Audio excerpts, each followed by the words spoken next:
Hello everyone! Ayan, good evening po sa inyong lahat, and for today's video ay tara na at samahan niyo po ako magluto nitong ating napakasarap na ulam. Walang iba kundi itong ating ginataang talong at lalawakan po natin yan ng konting pork, yung taba-taba at alamang na fresh alamang. Ayan. So, ayan na sa ating kawali guys.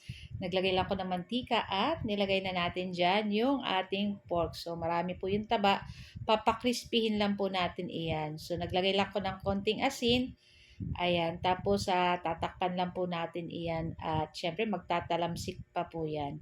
So, after ilang minuto guys, ayan at nag-brown na at naging crispy na yung ating mga taba-taba. So, masarap po yan.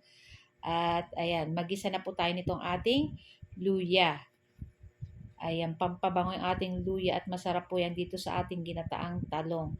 Pantanggal na rin ng lansa ng ating alamang. So, naglagay na rin tayo nitong ating bawang at nitong ating sibuyas. And then, i-mix-mix lang po natin iyan. Hintayin natin lumabas yung bango ng ating bawang at ng ating sibuyas. Kasama na ng ating luya and syempre yung ating pork. Tapos, ayan na guys, itong ating fresh na alamang. Ayan, parang sinangkot siya ko na yan guys. Pinatanggal ko yung tubig niya para guys tumagal siya sa kahit ilagay ko ng ilang days or pa siguro tatagal yan kasi dried na siya. So ayun na nga at naglagay na tayo ng pangalawang gata ng niyog at timplahan uli natin ng asin at paminta. So yan po yung ating pampalasa lang dito sa ating ginataang talong at hihintayin lang po natin yung kumulo yung ating pangalawang gata ng niyog at ayan. So, try nyo din po yung luto ng ganito at napakasarap po nito. So, yan na nga at kumukulo na guys. Ayan. Pwede na po nating ilagay dito yung ating talong. So, inubos ko na yung natitira naming talong. Ang dami-dami nito guys. Kasi binigay ni Cap Hazel. Ayan. Kaya, thank you so much kay Kapitan Hazel ng Santo Domingo. Ayan. So, halu-haluin lang po natin iyan at pagkatapos po ng ilang minuto, ayan, ay ilalagay natin yung ating pinakaunang gata ng niyog.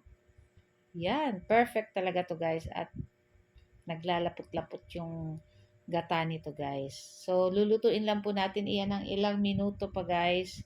Syempre, halu-haluin. And syempre, huwag kalimutan tikman kasi kung kulang pa yung lasa ay magdadagdag tayo ng asin. Ayan. So, naglagay din ako ng konting sugar dyan, guys, pang balance sa lasa. So, naglagay din tayo ng suka. Ayan. Kung gusto nyo tumagal-tagal po ang inyong mga gata-gata, lagyan nyo ng konting suka. Pwede nyo lagyan, pwedeng hindi. Kung mauubos lang din naman agad-agad, kahit di nyo lagyan suka. Pero depende pa din po sa inyo. Ayan. So, after nyan, lagay na natin sili at luto na rin to guys. So, guys, ito ang ating video today. Thank you for watching. Bye! Ciao!